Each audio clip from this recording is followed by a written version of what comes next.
climate change, the global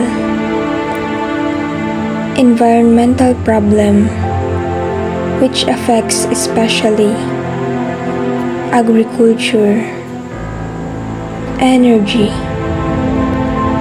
environment, and future generation.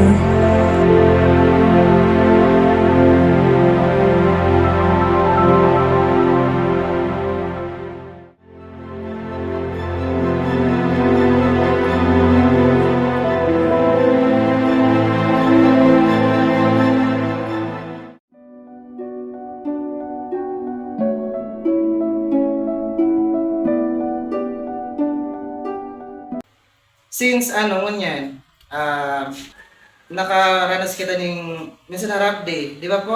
Nagano ang DepEd ning memo na which is very helpful man and advantage both students and teachers. Since sa loob ng classroom, para makontinue ang learnings kang mga aki, para masustain, so gustong manukdan kang mga aki.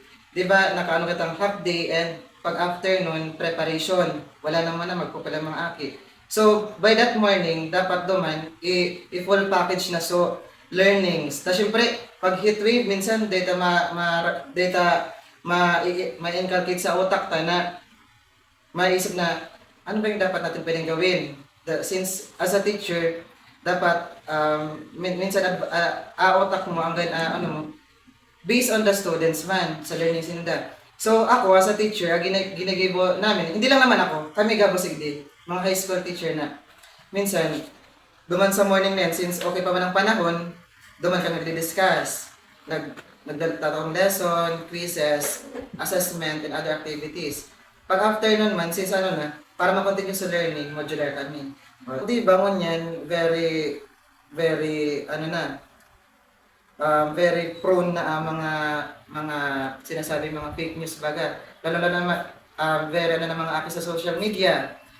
Since papaano nila sa mga kaka-browse sa internet, kaka-watch sa television na may man basis, minsan ang mga aki, ay, totoo ba yun? Mga arkayan, totoo ba yun ang mga nahiling ko? Minsan, makapot din sa mga teacher. Kaya yan po ang mga teacher para igada mga aki. Na halimbawa, Sir, ma'am, igwa po kami na arkani based on the climate change na, ma'am, arka kada, mayo na kami klase mga arkayan. Tapos syempre, yan ang mga nakikita sa social media. So, since kami na nasa DepEd man, nakabis na kami, di ba, bumaba na ng memo ng DepEd order ang DepEd. Tapos, duman na kayo ma-disseminate. Which is, di man kami ma-fake news kaya may basis kami. As a teacher, we have to guide the students para ma-enlighten sila yung path na gusto nilang maaraman aside from the mga araw kayo sa social media. So, we guide them. So, me as a teacher, since we are a facilitator, kasi kami consider as facilitator, kang mga aki, pinapacilitate niya ang mga aki. Yun ang role namin, to teach students, to mold the students based on the capacity, level, tapos para lumawak pa ang mga mga learnings and knowledge nindo with regards to the climate change. So ano mang gusto nindong maraman. So yan po kami dyan. Yan ang role namin. Para kami aware man, ang ganda mo students aware, dapat kami muna di ba? Kami muna dapat na teacher ang maging aware based on the kung ano yung mga happenings sa surroundings like climate change. Kaya yun kami dyan, nagsiseminar kami, dawaan iba't iba man ng mga topics, pero yun pa din dyan ang climate change. Paano ba yan masusugpo?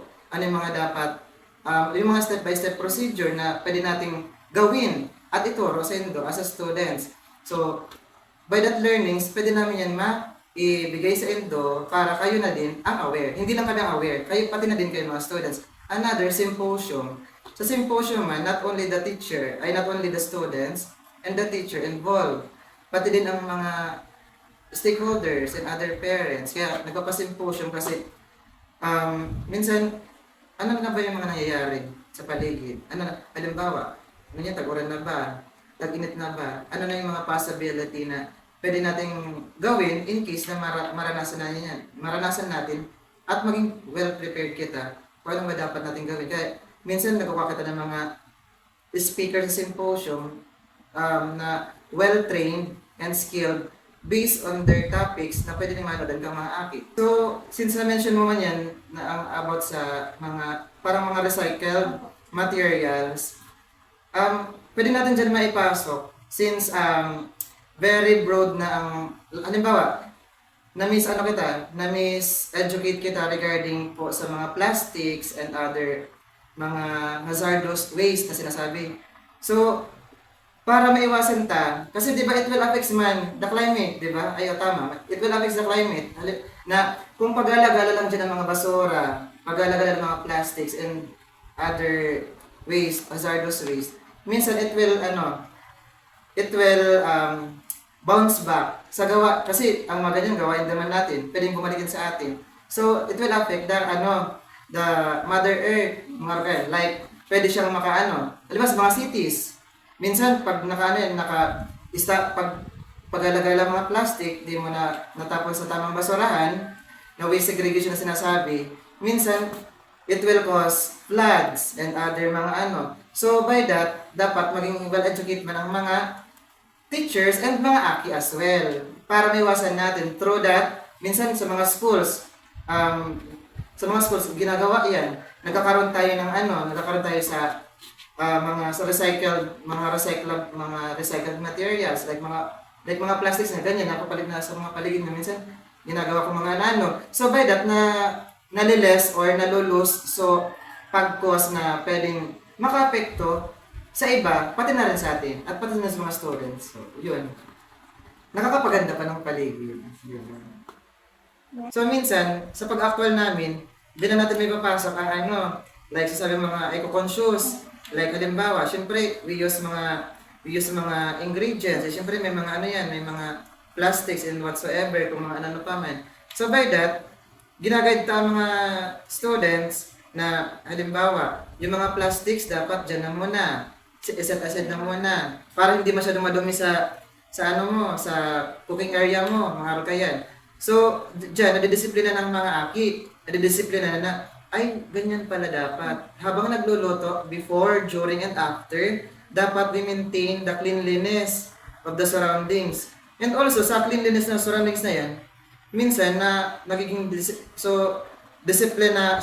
pagiging discipline kang aki, napapractice na dapat pala ining mga gamit na made of plastic, degree na yan. Ini naman sa mga paper na, di ba, may mga patos man na papel kayan ng mga ingredients, hindi man yan. Tapos, pag nagamit na, kasi duman ako sa after naman, pag nagamit naman, syempre, waste segregation na. Kung plastic, plastic lang. Kung paper, paper lang. And kung medyo may ginamit akong mga ano pa, duman lang yan. Para organize. So, by that, sabi ko kanina, minsan, yung pagpapadala ng mga ng mga plastics, mga bottles. So yun magiging papasok na sa strategy mo para makalis sa pagpalaganap kang waste sa paligid. So ginagawang recycled materials. Another, minsan ang mga papers, minsan bakul ng mga plastics ang nare-recycle natin into transform into new product. Minsan mga papers din like tinutokdoan tang mga aki na kasi minsan gusto kang mga aki na ikaw muna ang gumawa kasi yung sabi nga I do, you do, we do.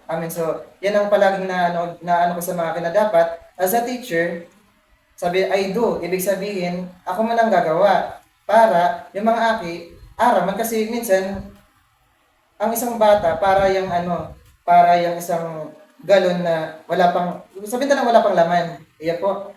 Sabi na wala pang laman. So, ang mga aki, empty pa. Kaya yan dyan ang teacher, I do, kasi nilalagan ko ng mga learnings, ng mga, kung ano gusto manood ang mga aki, regarding sa mga waste segregation, materials, o mga pa man, na it helps to reduce, spread, kang effect, kang climate change. Wala mo na to, nag-IDO na. Pangala, you do. Ibig sabihin, meron ka na nanugdan. Ibig sabihin, may laman na yan, hindi pa man full yung learnings mo, pero at least, you learn something. Yan na dyan, may laman na. Ikaw naman ang gagawa.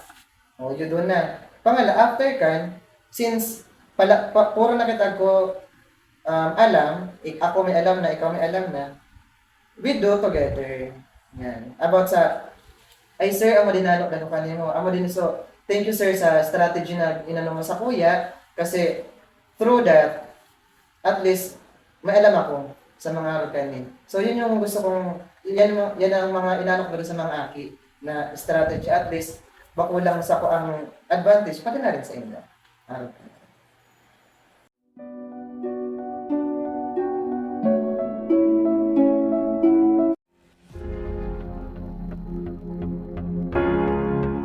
Nagkakandak ng replanting every office dito, it's like dito sa Sibocco, may mga barangays kami na target na every year yan yun. Every year na nakahanap talaga sa calendar namin. May date and time kami na kung saan kami nagtatanim ng ito. Yun ang nai-contribute namin dito sa kasi minsan nga, pinuputol na namin yung mga puno kasi pag nagtatama sa nila yung community. It's just yun, pinapalit namin kung saan kayo. Yun, sa amin dito, kasi hindi namin maiwasan dito lang magputo ng puno. Ang challenge ko, sa pagkagalit ko, consumer. Sabi nila, matagal na yung nakatayo, matalas eh. Which is may batas naman po na hindi ko lang specifically alam kung ano. Pero alam ko may batas na pag-right po eh, pinuputol talaga natin. Kasi nga po, obstruction niya.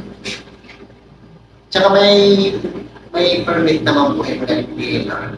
Pwede mo, ito. Yun nga, kaya kung kailangan yun, malitis. Pero sa ibang lugar. Ngayon, dito sa amin, siguro, wala pa man ng proposal ng energy magsasolar, solar, kasi may program at specialized na yung mga sityo na hindi aabutin ng ganyan natin para malagay sila ng mga solar panel. Pero wala pa naman yun.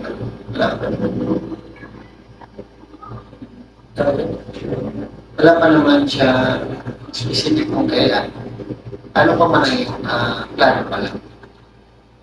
Pero usually po na ngayon ng government, inaano nila yung energy, mostly mga solar talaga, inaano nila. Parang nga, makaba yun.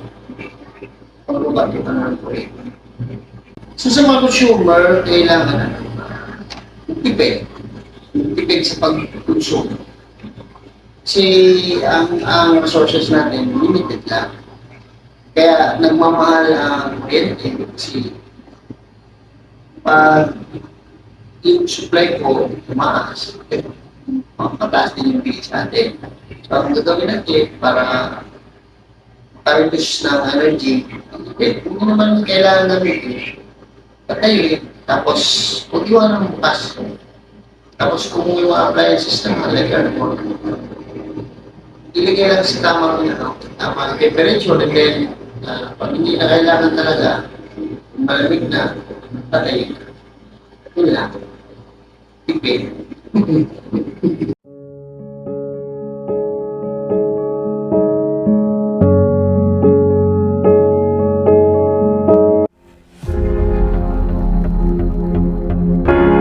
So, sa ngayon, ang pinaka-notable na naging effect ng climate change dito sa Cebu, sa tingin ko yung shortage na ng tubig ngayon. Kasi sa ngayong mga nakaraang mga weeks, nararamdaman natin yung sobrang init. Halos walang hindi umuulan. Kaya merong mga part na sa Cebu na medyo hirap na talaga yung supply ng tubig.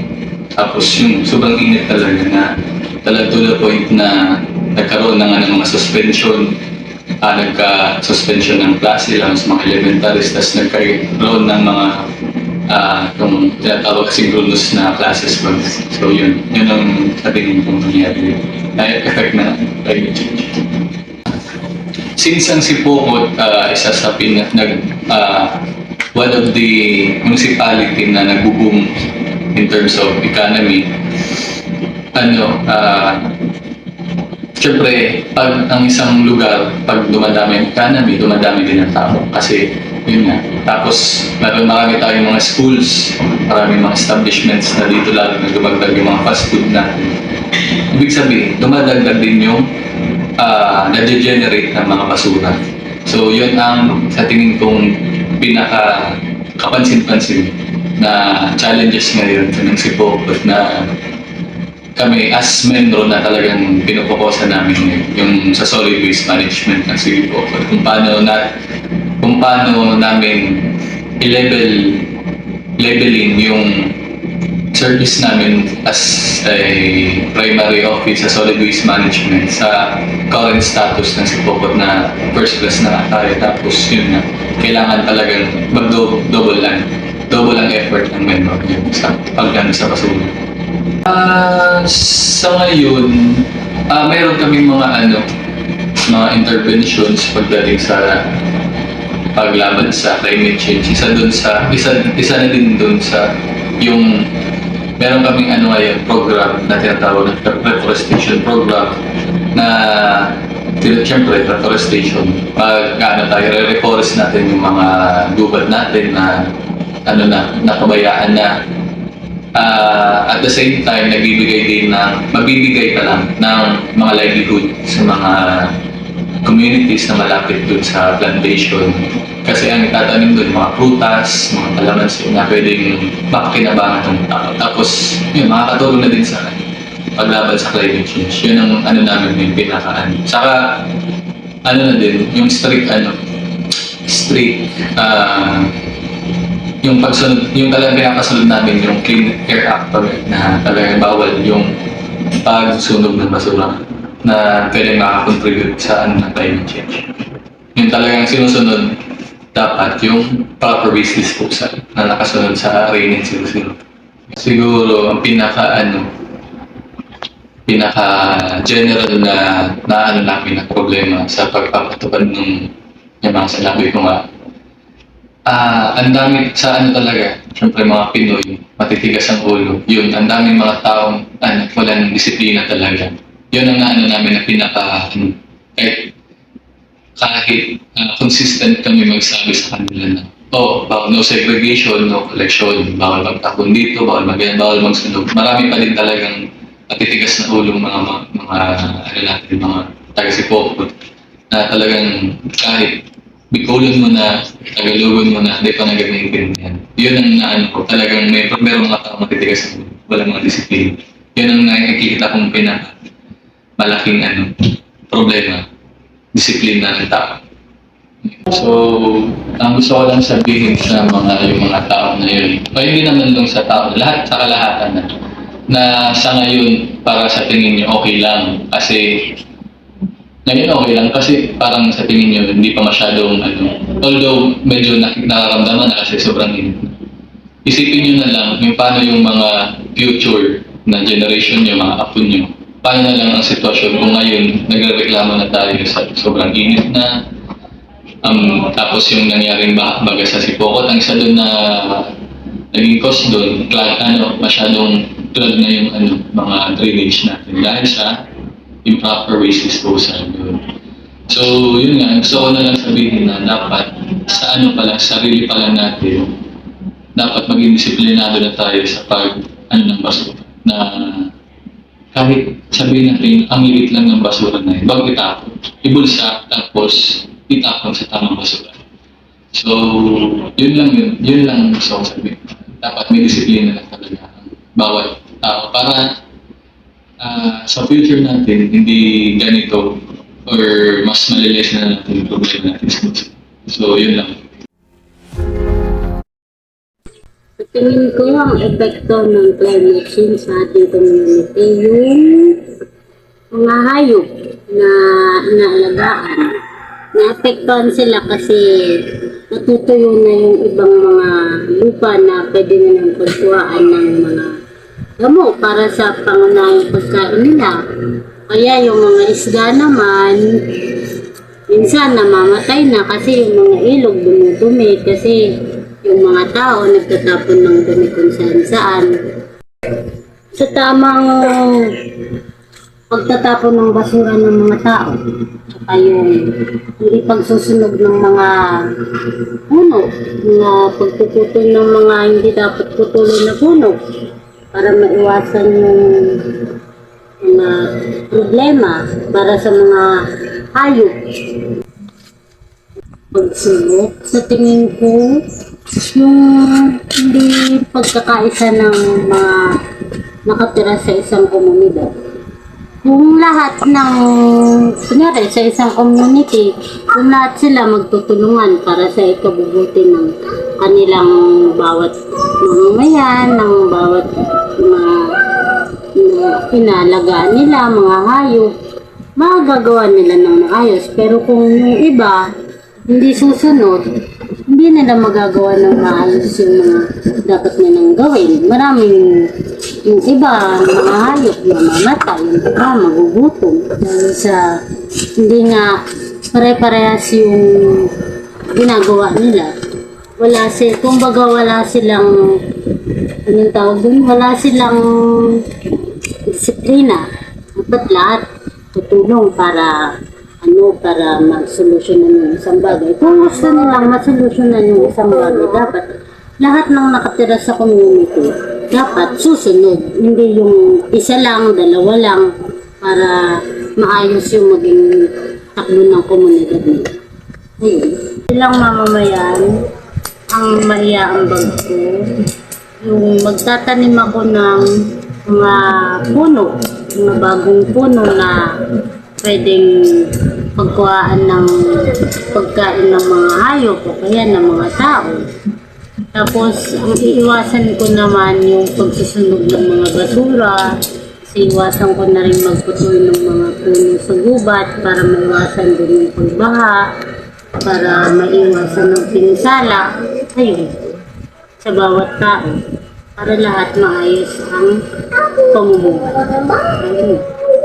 Sa tingin ko, dapat magtanim din sila ng mga puno sa gubat. Para nang sa ganun,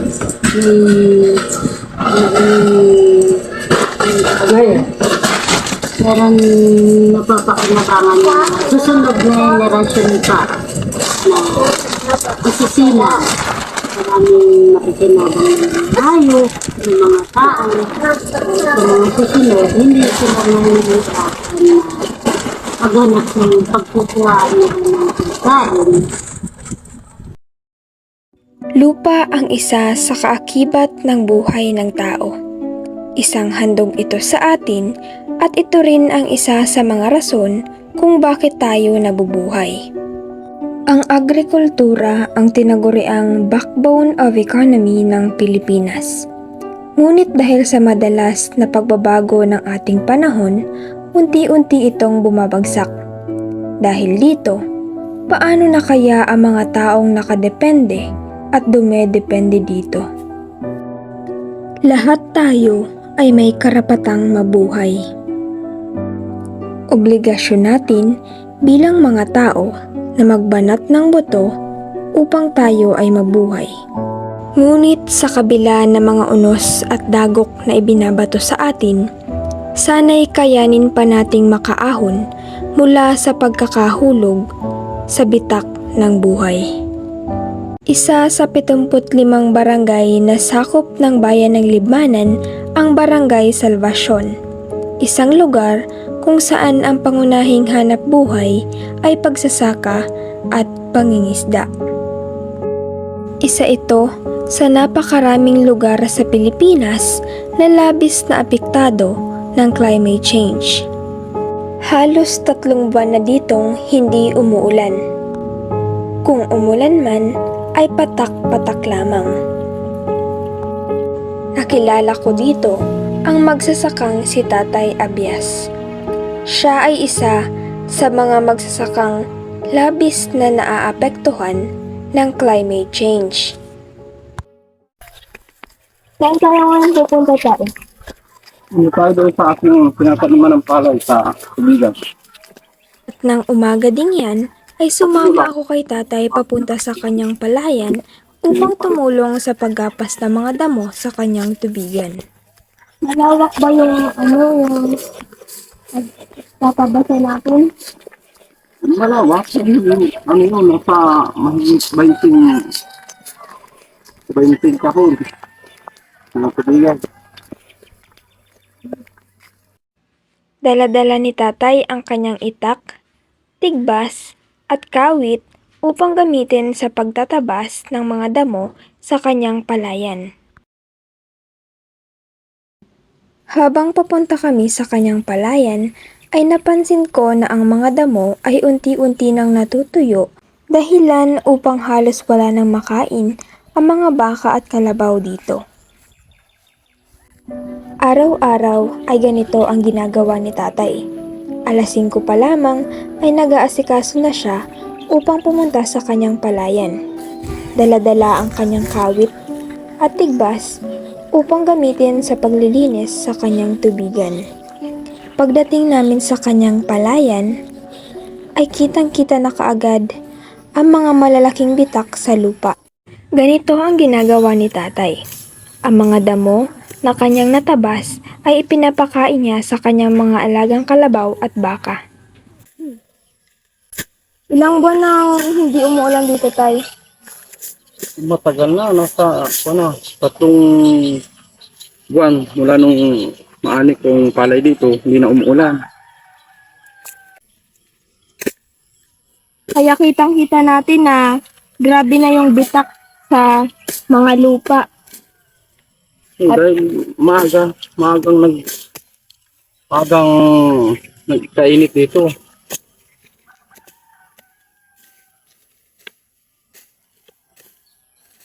Kaya habang mainit pa at hindi pa umuulan, nililinisan na ni tatay ang kanyang mga palayan para kung sakali mang umulan ay ready na.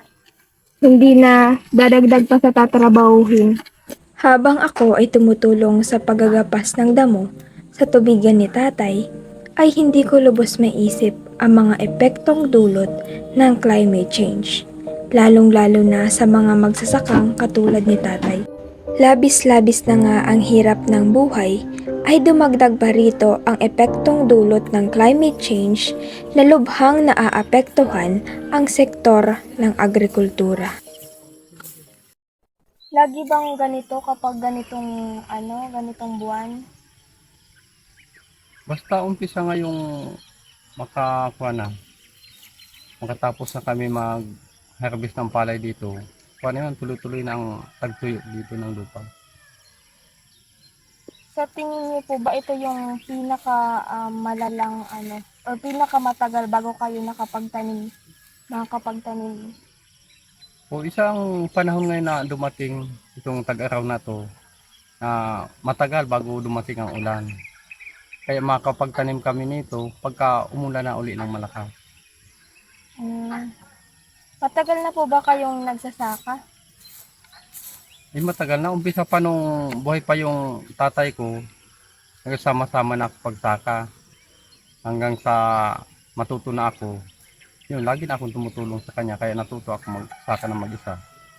Ilang taon kayo simula nung nagsaka kayo? Nasa ako noon, 15 anyos, nag-uumpisa na ako magtulong magsaka. Sobrang tagal na pala, kaya sa inyo ba itong mga lupa? Itong sinasaka kong itong palayan ngayon, itong tubigan, ito ay galing sa mga magulang ko pa. Nung mamatay ang magulang ko, ako na ang nakatalaga dito na magsaka nitong tubigan natin. Pagsasaka lang po ba ang hanap buhay niyo dito sa Salvacion? Hindi naman. Itong pagsasaka, nagtatrabaho kami dito dahil pagka maganda ang panahon, pag yung basang lupa. Pero pagka ganitong tagtuyo, nag-extra din naman ako pag gupit, pagka panahon ng Sabado at Linggo doon sa aking gupitan sa kabilang barangay. At saka bukod doon, ako ay nag-aalwagi din, yung nagpapanday. Nagpapaupa din ako magpanday, maggawa ng bahay. Yun ang aking mga extra income. Napansin ko tayo may mga baka at kalabaw dito. Sa inyo po ba yan? Ay, yung kalabaw, oo, sa akin yan. Tapos yung baka. Yan ang ginagawa namin nito, pinapastulan habang wala pang tanim na palay itong sinasakit ko nito. Kapag nakaani kayo tayo, ilang kaban ang naaani niyo? Pag maganda ang bukas ng palay, nakaka 30 kaban din pagkaminsan, 30 sako. May mga ginagamit po ba kayong mga fertilizer, pataba sa inyong palayan? Meron din, kasi kung hindi kami gagamit ng ganyan, hindi gaganda yung palay. Pero hindi naman yun nakukumpletuhan. Gawa ng pagminsan nga, tipid sa pambili ng abono, pang-spray. Yung makakayanan lang ng kunting budget para malagyan yung palay ng pataba. May mga katulong ka po ba sa pag uuma dito sa sa salbasyon? Meron, may dalawa akong pamangkin. Siya ko ang katulong dito. Dahil pagka panahon ng lumating ang ulan, dapat malinis agad. Kasi kung hindi agad malilinis, ay mawawala naman ang tubig. Kaya tinutulong ko yung aking dalawa kong pamangkin. Kaya kitang-kita natin na grabe talaga yung bitak, grabe yung dulot ng pagbabago ng klima dito sa Barangay Salvacion. Pagkatapos naming maghapas ay oras na para gampanan naman ni tatay ang kanyang pangalawang trabaho sa kabilang barangay, ang paggugupit.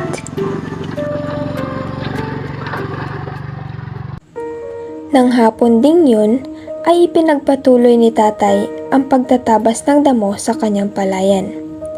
At doon ko rin tinanong sa kanya kung ano-ano ba ang mga epekto ng climate change sa kanyang pagsasaka.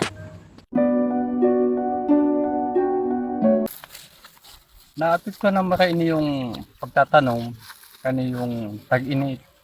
Sa inot na inot, ini yung pag may natanom na, bago abutan kang init, siyempre dahil na maasinso ang mga tinanom. Lalong-lalo na mga paroy, pagka bagong sabog, bago biglang iiniton, dahil man tulos sa uranon.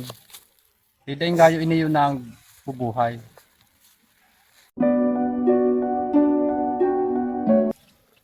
Ay tatimingan mi na lang ang pag-uran, saka kami nagtatanom, tanganing sigurado ang pagtanom.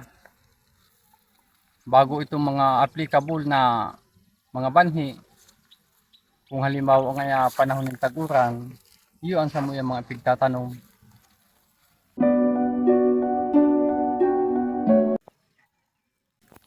Ay yan nga ni ang problema igdiyo ta ako yan, salod uran lang. Kung mayong uran, mayo ning patubig sa uma. Kaya ang ginigibo mi pagka ang panahon pasiring sa tag-init, sitong banhi na laban sa init ang samunya pigtatanong. Ako, pirmi akong nag-a-attendir sa mga seminar, pa-meeting. Naaraman mi itong kung paano mga pamaagi kung halimbawa ang igwaning dapat baguhon sa pagtatanong, pagparani ng tag-init. Asin kung panahon maning tag-uran, sabi man sa muya kang mga nagpapa-meeting o kaya nagpapa-seminar kung ano ang mga banhi na dapat na itanom sa panahon na yan. Iyo, malimit ming naranasan yun nga nang sinabi ko sa bago, ang pag-uumami igdiyo, salod uran lang. Kaagig mulan, talagang naranasan mi ang araw kaniyong diferensya sa pag-uumata. Talagang na kami nakatanom dahil sa sobrang init na iniyo. Ang pagbabago ng klima ay patuloy na nagdudulot ng malawakang epekto sa mga magsasakang tulad ni Tatay Abias. Sa bawat araw na lumilipas, lumalala ang mga hamon na dala nito sa kanilang kabuhayan. Sa ganitong sitwasyon, mahalaga ang pagtutulungan at pagtutok sa mga solusyon upang mapangalagaan ang ating kalikasan at maiangat ang kalagayan ng mga magsasaka at ng lahat ng apektado ng climate change.